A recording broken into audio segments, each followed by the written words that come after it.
Borón, Paula Klachko, acá desde Buenos Aires, en Diálogo Internacional.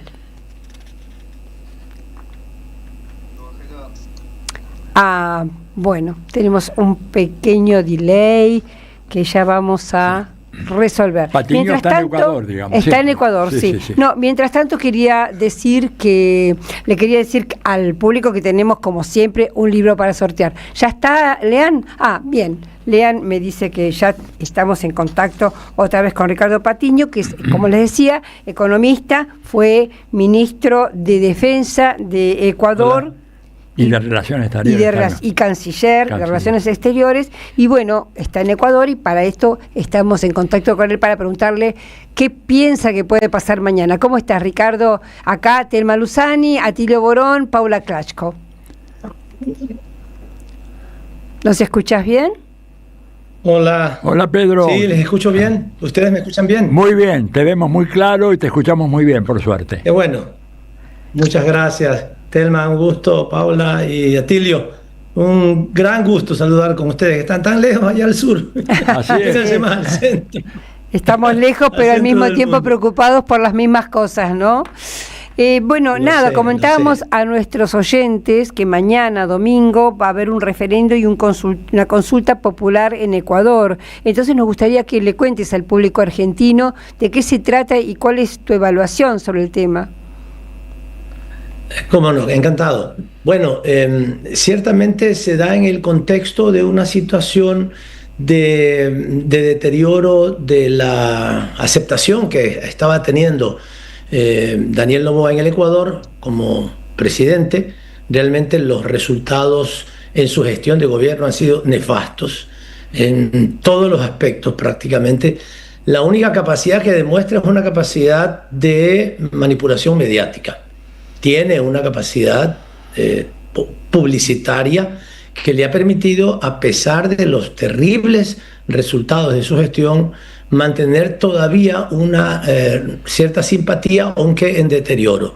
En los últimos tiempos tomó una decisión que fue muy cuestionada, que significó un cambio histórico en la definición de los subsidios a los combustibles, particularmente en el diésel, que ha estado subsidiado durante mucho tiempo. El diésel se utiliza mayoritariamente en nuestro país para el transporte de pasajeros y para el transporte de carga, particularmente también para muchas maquinarias, y ese subsidio ha estado manteniéndose durante 5 décadas. El presidente Noboa en sus 2 campañas dijo que los iba a mantener, incluso argumentó, dijo, no puedo quitar el subsidio al diésel, no se puede aumentar ese precio porque eso afectará mucho al costo de la vida, porque eso afectará a la vida de la gente, subirá el precio del pasaje. No lo voy a hacer, lo dijo en las 2 últimas campañas y sin embargo lo hizo, se sentía muy fuerte. Hubo una reacción de la CONAIE, es uno de los organismos que tiene capacidad de movilización importante en el Ecuador. Fue una movilización localizada ciertamente en ciertas provincias, pero generó una simpatía de parte de la población esa reacción de la CONAIE, y sintió Noboa, el presidente Noboa, que además ustedes seguramente habrán visto la información respecto al fraude que se produjo en la segunda vuelta electoral. Sí. No vamos a detenernos en eso, pero es un presidente ilegítimo para nosotros. Él se sentía que tenía la aceptación de la ciudadanía. Como es un gobierno neoliberal y quiere disminuir los impuestos para los ricos, quiere que ellos no paguen, entonces quiere tener un Estado chiquito, y para tener un Estado chiquito tiene que disminuir sus costos claro. Son los subsidios también. Entonces, bueno, este es el contexto, es el contexto en el que toma esa decisión.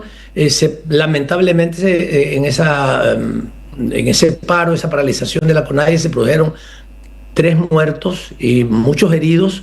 Hubo una confrontación importante en algunas zonas del país, y para tratar de aliviarse él, Noboa, y de distraer a la población, porque una de sus estrategias fundamentales, y lo sabemos, pues eso, todos los que conocemos algo de política, sabemos que una de las estrategias de comunicación, de manipulación, es la distracción. Entonces lanzó un tema y dijo, esta constitución, la constitución del Ecuador, es una constitución que favorece a los delincuentes, sin presentar ningún artículo, ninguna nada. Favorece a los delincuentes pueden salir de la cárcel porque la Constitución lo permite. Entonces tenemos que echar abajo. Permitime, Ricardo, que voy a hacer una aclaración para el oyente argentino, y es que esta Constitución, la de Montecristi, fue justamente la que se aprobó masivamente durante el gobierno de Rafael Correa. Esto es lo que él quiere destruir. Y también el tema de la militarización, porque tengo entendido que las bases apuntan también a incrementar las ya bastantes bases militares que tiene Ecuador en relación al Comando Sur de Estados Unidos. Perdóname la interrupción, pero es para hablar de la Constitución buena de Montecristi, que es la que se quiere sacar. Efectivamente, el Ecuador tiene una Constitución que fue elaborada muy democráticamente, miles y miles de ecuatorianos. No fue una Constitución hecha en una oficinita, no. Miles de personas llegaron al Cerro de Montecristi.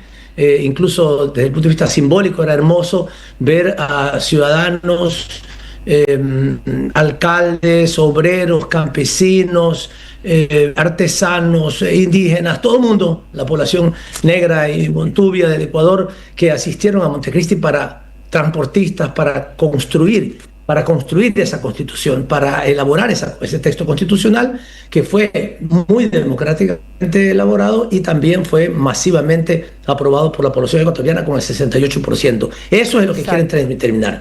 Esa constitución tiene 444 artículos.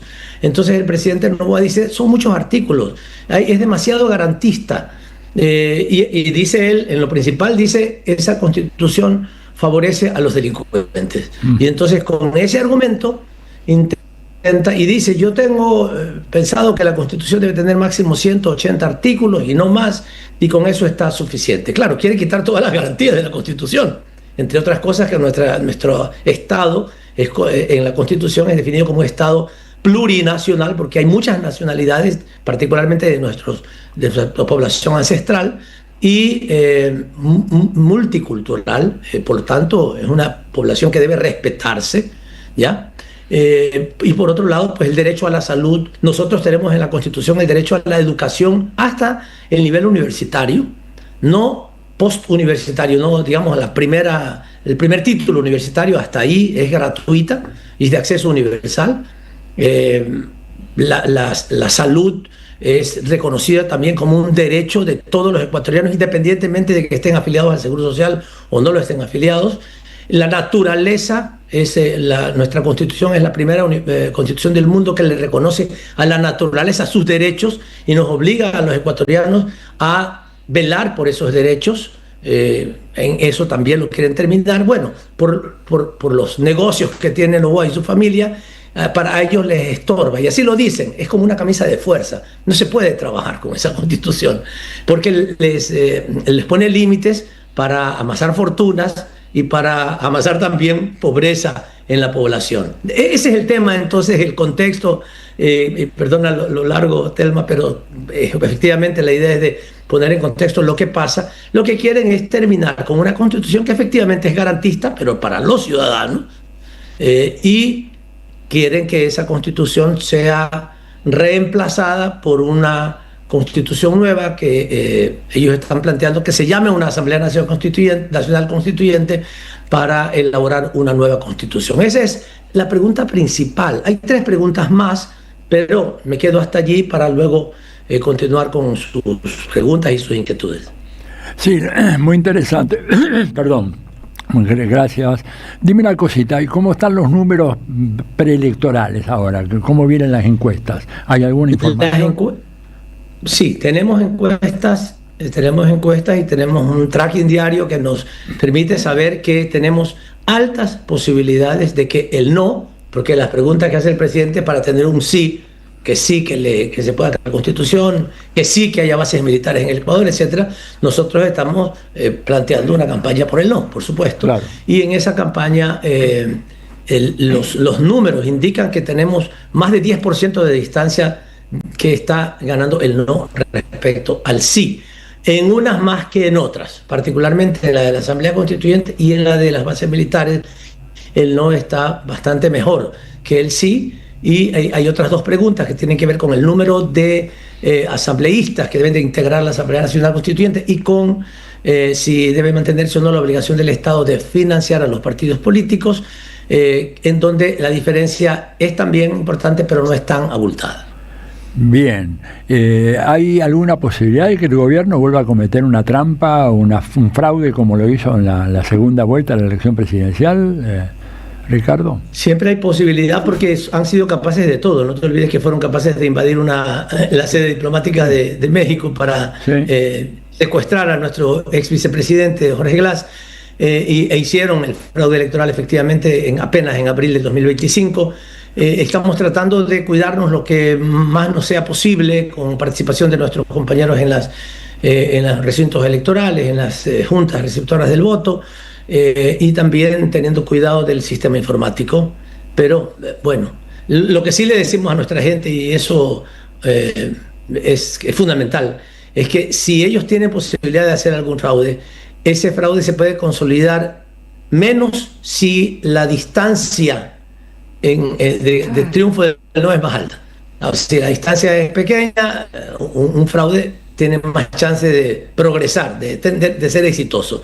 Por eso hemos insistido mucho a la población de que asista a votar, que vaya, que exprese su voto y que lleve además su propia pluma, su propio esferográfico, su propio bolígrafo, para que no nos vuelvan a hacer una trampa como la que nos hicieron en abril. Pero ese es el llamado que estamos haciendo, a que la población vaya a votar para que ningún fraude que estén orquestando, que estamos convencidos que lo están intentando hacer, pueda resultar. Y mira que el fraude incluso no solamente es en términos físicos, digamos, de marcar papeletas o de hacer fraudes informáticos, sino que están haciendo también, están tomando decisiones que son absolutamente falta de escrúpulos. Es decir, a los jubilados, yo soy jubilado, nos pagan todos los días 18, todos los días 18 de cada mes. Ahora nos pagaron el 14.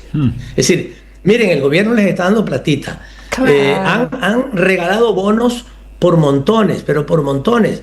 Mientras la salud está en la ruina, mientras no pagan a las empresas dializadoras para que le den diálisis a los enfermos, y se han muerto un montón de gente afuera de las empresas de los centros de diálisis del Ecuador, mientras no le pagan a las empresas de limpieza para que sigan atendiendo nuestros hospitales, mientras hay muchísimos, mientras a muchas empresas de la economía popular y solidaria que han servido al Estado, que le han vendido bienes, no les pagan en algunos casos hasta un año, mientras no cumplen con su obligación con la gente, el tipo regala a manos llenas como si fuera... Claro, justo antes de la elección, qué casualidad, ¿no? Justamente, ayer y antes de ayer. Claro. Ahora hizo un bono especial para los policías y los militares de 400 o de 500 dólares que se los pagó ayer y antes de ayer. O sea, es una manipulación descarada que el tipo está haciendo, efectivamente, Ricardo, por todos lados. Te quería preguntar justamente, ahora que nombras a los militares, porque uno de los grandes logros del gobierno de Rafael Correa fue el cierre de la base de Manta, nada menos y nada más, con una base militar estadounidense que tenían muy importante, donde prácticamente Estados Unidos hacía y deshacía lo que quería.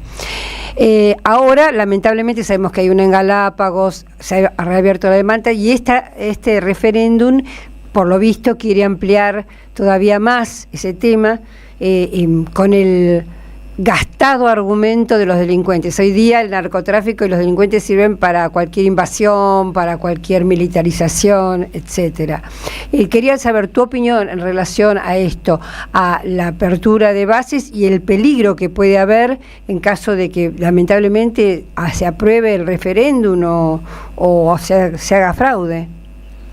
Sí, Telma, una precisión respecto a la pregunta cuando tú la hacías. En el Ecuador no había bases militares antes del año 99. En el 99, el gobierno de Estados Unidos chantajeó a Yamil Mahuad, que estaba muy debilitado porque tomó decisiones sobre la dolarización, y el gobierno de Estados Unidos le dijo: yo te apoyo, pero déjame poner una base militar en Manta. Y el gobierno de Mahuad lo aceptó. De todas maneras, como son los gringos, no lo mantuvieron. Finalmente fue echado del poder Mahuad, pero la base se quedó. Esta base el convenio fue suscrito por 10 años, y cuando el presidente Correa era candidato, dijo: yo no voy a mantener esa base militar, no hay ninguna razón para que tengamos una base militar en nuestro país. Además, los resultados respecto al tema de delincuencia y violencia no tenían nada, digamos, de beneficioso. El Ecuador no recibió ningún beneficio en términos de tener, digamos, una mejor calidad de la seguridad en nuestro país. La violencia aumentó, los números lo indican claramente, son números recogidos por organizaciones internacionales, y el presidente Correa dijo incluso en un tono irónico: pues si quieren que mantengamos la base de Manta, no hay problema. Si el gobierno de los Estados Unidos me permite a mí poner una base en Miami, una base ecuatoriana, para defender a los ecuatorianos que están allá, también cuidarlos, no hay problema. Por supuesto, Estados Unidos nunca contestó tal insinuación, y la base militar tuvo que irse. La base militar era la única base que teníamos, ya no dejamos de tener entonces en nuestro gobierno. Y para decirlo con claridad, solamente 3 números. Antes de que llegara la base de Manta, el nivel de homicidios intencionales en el Ecuador era de 13 por cada 100.000. Llegó la base militar y esos números subieron a 17 por cada 100.000. De 13 a 17 por cada 100.000 habitantes. Tomó el gobierno de la Revolución Ciudadana con Rafael Correa al frente. Trabajó intensamente y personalmente, porque el problema de la delincuencia era un problema muy agobiante para nuestro país, aunque las cifras no eran todavía tan graves, y bajamos ese nivel de homicidios intencionales en el Ecuador a 5.5. Como el de Estados Unidos, más o menos, casi el mismo nivel. 5.5. El Ecuador fue, cuando el gobierno de Rafael Correa concluyó, el país más seguro de América Latina después de Chile. Así es. Después de Chile. ¿Y ahora cómo está? Éramos un país con una enorme seguridad. No imaginan ustedes todo lo que se hizo, además de la coordinación institucional. Hubo un ministerio coordinador de seguridad, cámaras, un ECU 911, una integración entre todos los organismos de seguridad, de inteligencia, policiales, del ejército, etcétera. Y realmente vivíamos una situación de seguridad y de tranquilidad en nuestro país cuando el gobierno de Rafael Correa terminó. Ricardo, tenemos que terminar la entrevista ya, pero dime una cosa: ¿en cuánto está la tasa de homicidios hoy? Que se ha disparado. 50. 50. Fíjate tú, aumentó más de 10 veces. Y en algunas ciudades en 100. Bueno. De las 10 ciudades más violentas del mundo, 5 están en el Ecuador. Por Dios. Bueno, Ricardo. Y este hombre dice que yo sé que estamos terminando, concluyo entonces. Dale. Dice que es por la Constitución, no es por su ineptitud, por su incapacidad, porque incluso son cómplices. Claro. Este gobierno y el gobierno anterior son cómplices de la delincuencia, porque son en las cajas de banano, y no olvidemos que Noboa es el principal exportador de banano del Ecuador, en donde salen el narcotráfico, que el Ecuador se ha constituido el principal exportador de cocaína del mundo dirigido hacia Europa. Es su incapacidad o su negligencia o su complicidad la que le da lugar a eso. Así es que bueno, hemos trabajado fuertemente en esta campaña para que no gane el sí en la consulta popular, y esperamos tener mañana buenos resultados. Ojalá. Esperamos poder hacerlos comentar al término de la jornada. Ojalá, Ricardo. Muchas gracias por su invitación. Estaremos brindando por ese triunfo del no. Un gran abrazo. Muy bien. Hasta pronto. Hablamos con Ricardo Patiño, ex canciller del gobierno de Rafael Correa en Ecuador. Diálogo Internacional. Hasta las 20.